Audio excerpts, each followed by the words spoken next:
যা পাওয়া গেছে এটা আমাদের রাজ্যে বা কলকাতার ক্ষেত্রে অশনি সংকেত। তপসিয়া অগ্নিকাণ্ডে তদন্ত কমিটির রিপোর্টে বড় সিদ্ধান্ত নেওয়া হয়েছে। চামড়ার কারখানার বহুতলটি অবৈধ, কোনো রকম প্ল্যান ছিল না এবং একদিনের মধ্যে সেটি ভেঙে ফেলা হবে, এমনই করা নির্দেশ মুখ্যমন্ত্রী শুভেন্দু অধিকারীর।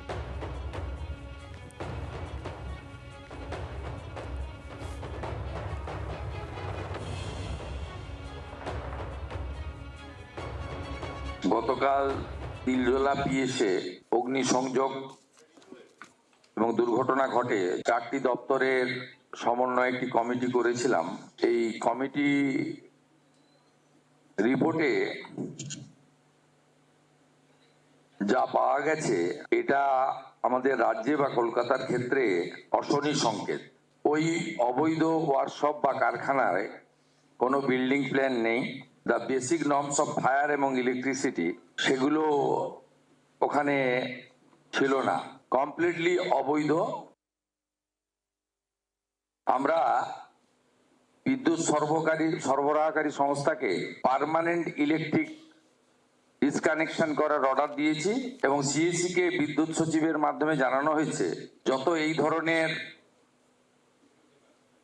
বিল্ডিং প্ল্যান স্যাংশন নেই, অবৈধ কারখানা আছে, বিশেষ করে কসবা, তিলজলা, মমিনপুর, ইকবালপুর সহ এই এলাকাতে ইমিডিয়েটলি একটি ইন্টারনাল অডিট করে যাদের বিল্ডিং প্ল্যান স্যাংশন নেই তাদের ইলেকট্রিসিটি ডিসকানেক্ট করার জন্য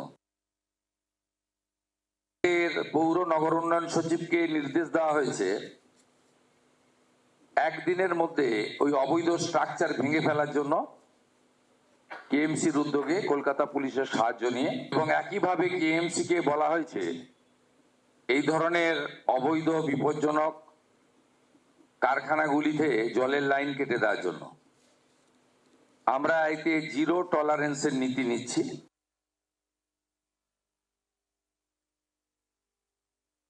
আগেও দেখতাম আমরা আগুন লাগলে দোষারোপ করা হতো ফায়ার ডিপার্টমেন্টকে, এবং কিভাবে কি হলো সেটা নিশ্চয়ই সামনে আসবে। এবং আমি এইটা বলতে চাই যেন ওরা এইটা করে যেন বিষয়টা না দেখা হয়।